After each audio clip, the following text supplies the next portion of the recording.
어서오세요. 리앱의 심리상담소입니다. 휴, 각박한 세상을 어떻게 살아가야 할지 모르겠어요. 그렇군요. 그거라면 지켜야기 있습니다. 힐링받을 수 있는 웹툰 악녀인데요 죽어도 될까요를 읽으세요. 뭐야 이 씹덕새끼야.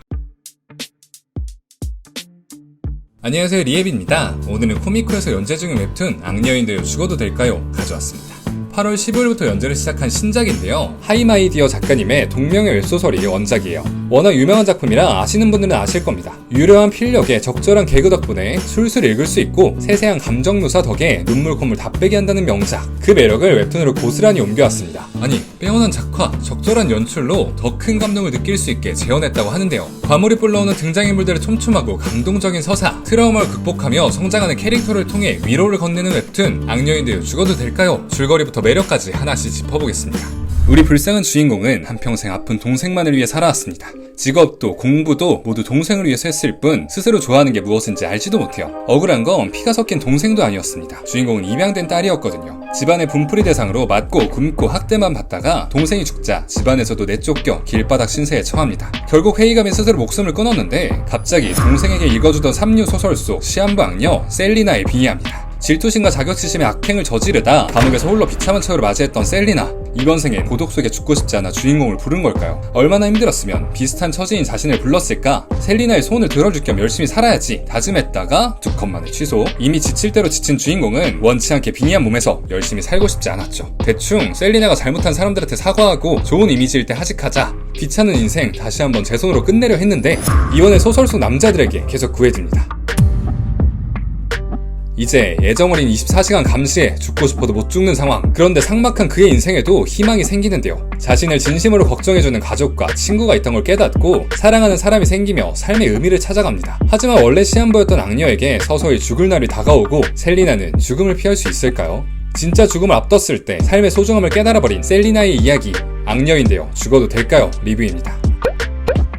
줄거리랑 설명만 들으면 너무 우울하지 않나? 감정 소모가 심할 것 같아서 손도 안 대시려는 분들 많죠? 장점 하나 허겁지겁 꺼내보자면 생각보다 웃긴 웹툰입니다. 우울하기만 한 작품이 아니에요. 꾸준히 소소하게 웃겨요. 원작에서도 여기서 이렇게 웃긴다고 생각이 들 만큼 뜬금없는 개그 포인트에 영업당하신 분들이 많을 겁니다. 웹툰으로 실감나게 그려지니까 이게 더 웃기더라고요. 주인공은 무기력증에 걸린 것처럼 삶에 의욕이 없잖아요. 그래서 뒤가 없는 폭주 기관사입니다. 가끔 필터링 없는 획폭에 브레이크 없는 급발진을 합니다. 그리고 시니컬한 성격이라 모든 일에 삐딱하게 생각하는 것도 재밌습니다. 저는 가끔 툭툭 나오는 여주의 속마음이 제일 웃겼어요. 가장 충격적인 장면을 하나 보여드리죠. 빙의 후 첫 세상 하직 시도 후 카운슬링을 받게 된 셀리나. 죽으려는 이유를 묻는 의사를 보곤 그럼 당신의 머리카락들을 왜 띄어내렸답니까? 라고 생각합니다. 생각을 입 밖으로 냈으면 원하던 죽음을 맞을 수 있었을 텐데요. 정말 악마 같은 여주 아닌가요? 그리고 매일같이 찾아오는 남주를 보고 출석 체크를 하면 포인트를 준다고 방문 앞에 쓰여있는 건가? 라고 생각한다던가 연기하고 있는 모습 보고 꼴 보기 싫다 생각하거나 꾸준히 나오는 세상 무기력한 생각들이 웃깁니다. 그리고 만사 무신경에서 누가 봐도 서브남주인의 이름을 10화가 지나서나 물어보기도 하는 무신경함도 웃기고 여주는 의도하지 않았는데 주변이 온갖 호들갑에 착각하는 모습들도 귀엽습니다. 매화 개그컷이 나와서 질리지 않게 볼 수 있어요. 물론 웃긴 만큼 슬프기도 합니다. 악녀인데요 죽어도 될까요는 여주의 감정 변화에 따라 이야기가 진행됩니다. 모든 의욕을 잃고 삶을 포기하려 했던 여주가 활력을 되찾아가는 과정이죠. 초반부터 꾸준히 여주의 불행한 과거가 나와요. 거기서 헤어나오지 못하는 여주를 계속 비춰주죠. 하고 싶었던 일을 못하고 무시당했던 과거, 버림받지 않으려 발버둥치던 나를 계속 되새깁니다. 웹툰에서도 초반에 꾸준히 회상이 나오면서 여주에게 감정이입을 시켜요. 여주는 말 그대로 사람답게 사는 법을 모르는 사람입니다. 사랑받아본 경험이 없어서 기대도 안 하죠. 가장 마음에 와닿았던 에피소드 하나 소개해드릴게요. 케이크를 먹던 셀리나는 동생과 초코 케이크를 함께 먹었던 전생을 회상하는데요. 이제 셀리나가 됐고 원하는 케이크를 마음껏 먹을 수 있는 지금 돌아보니 자기는 사실 초코 케이크를 싫어했던 걸 깨닫습니다. 먹는 것 하나까지 동생에게 맞추느라 본인의 삶을 살지 못했던 주인공이 자신을 찾아가는 과정을 보여주죠. 이런 여주가 계속 마음을 자극합니다. 요새 회사 일이나 인간관계에서 지친 분들 많잖아요. 원치 않는 일을 하거나 자신에게 맞지 않는 옷을 입거나 필요 없는 관계에 감정을 쏟아서 힘들어하기도 하고요. 너무 열심히 살아서 번아웃이 온 분들도 있죠. 각박한 세상에 사는 요즘 사람들이 특히 공감할 캐릭터 아닐까요? 여주는 주변 사람들에 이끌려 점점 세상으로 나옵니다. 진심으로 자신을 걱정해주는 사람들의 위로도 받고 사랑도 받아보면서요.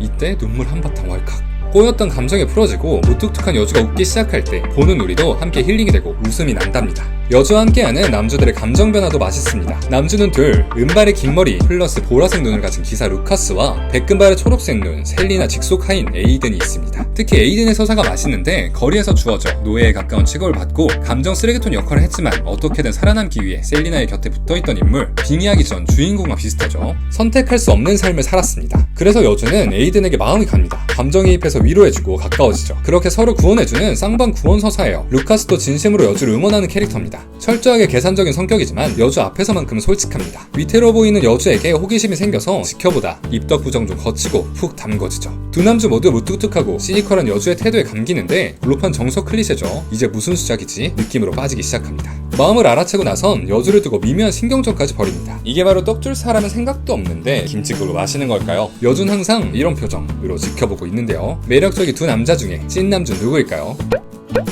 눈물 콧물 빼는 감정 묘사의 힐링 스토리, 매력 남주까지 골고루 뿌려진 맛집, 악녀인데요 죽어도 될까요? 리뷰해봤습니다. 간만에 흡입력 있는 작품이었어요. 처음에 무기력한 여주가 요즘 저 같습니다. 침대에서 일어나기 싫고 잠만 자는 느낌 알죠? 아무것도 하기 싫은 느낌. 그런 모습이 공감되면서 여주가 어떻게 바뀌게 될까? 행복했으면 좋겠다 생각하며 읽게 되더라고요. 셀리나 행복해라. 22화까지밖에 안 나온 신작이지만 한번 싹 기미해보시고 웹소설을 먼저 달리시는 것도 추천드립니다. 일단 웹소설로 눈물 한번 빼고 웹툰으로 어떻게 나왔나 다시 보러 오시기도 하고요. 9월 14일까지 2주간 3화까지 무료 프로모션 진행하니까 기회 놓치지 마세요. 그리고 보러 가신 김에 1회 리앱 보고 왔어요 댓글 달면 추첨해서 10분에게 5코인씩 지급한다고 하니 이것도 꼭 참여하시고요. 그럼 지금까지 리앱이었습니다. 오늘도 맛있게 드세요.